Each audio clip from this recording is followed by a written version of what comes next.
हीच आमची मागणी आहे। परंतु आणि मग निवडणुका घ्या। परंतु राज्य निवडणूक आयोग म्हणतात की आमच्याकडे काही अधिकार नाहीये, केंद्रीय निवडणूक आयोगाकडे जावं लागेल म्हणतात। दोन्ही निवडणूक आयोगांजवळ आम्ही आमचं म्हणणं मांडलेलं आहे। केंद्रीय निवडणूक आयोगाने त्यांची जबाबदारी स्वीकारलेली आहे, त्याप्रमाणे जे आदेश आहेत ते आदेश हे करून त्याचा अवलंब करावा।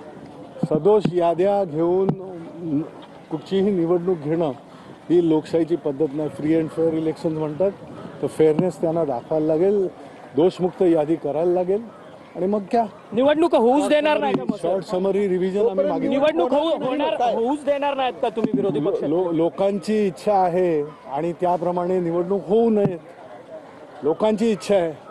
आज तुम्ही मोर्चाचं स्वरूप बघाल, त्या ह्याच्यामध्ये नेते बोलतील, या ह्याच्यामधनं तुम्हाला कळेल की काय लोकांची इच्छा आहे। लोकशाहीमध्ये तुम्ही इलेक्शन कमिशनने त्यांना दिलेले अधिकार त्यांनी संपूर्ण व्यवस्थितरित्या पार पाडावेत, त्यांची ती जबाबदारीच आहे, कॉन्स्टिट्युशनल अथॉरिटी आहे। परंतु जर मतदार याद्यात सदोष असतील तरीही निवडणूक घेणं म्हणजे सदोष निवडणुका तुम्ही घेताय, तर लोकशाहीला अर्थ कुठे राहिला? खरं तर आपण पाहिलं तर अनिल देसाई यांनी ही सगळी प्रतिक्रिया जी आहे ती दिलेली आहे। अविनाश अभ्यंकर आहेत आपल्याबरोबर। अभ्यंकरजी, सातत्यानं बैठका होतात परंतु निवडणूक आयोग कोणतंच उत्तर देत नाहीये। काय झालं, आम्ही या माध्यमातून एवढंच सांगू इच्छितो की हा असत्याविरुद्ध सत्याचा मोर्चा आहे आणि निवडणूक आयोगाने ह्या मोर्चाला हलक्यात घेऊ नये।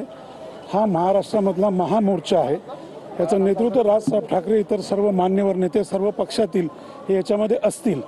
आणि एक गोष्ट मात्र नक्की, किती संताप आहे, किती चीड आहे हे यातून स्पष्ट दिसतं की प्रत्येक पातळीवर सरकार हे चोऱ्याच करतंय आणि म्हणून या चोरीच्या विरोधात हा संताप आहे। निवडणूक आयोगाला प्रश्न विचारले जात आहेत, मात्र प्रश्नांची उत्तरं मिळत नाही आहेत। या सभेचा खरंच फायदा होईल असं वाटतं, अपेक्षा आहे? हे निवडणूक आयोग हे स्वायत्त संस्था आहे, ही स्वायत्त संस्था झाली आहे का?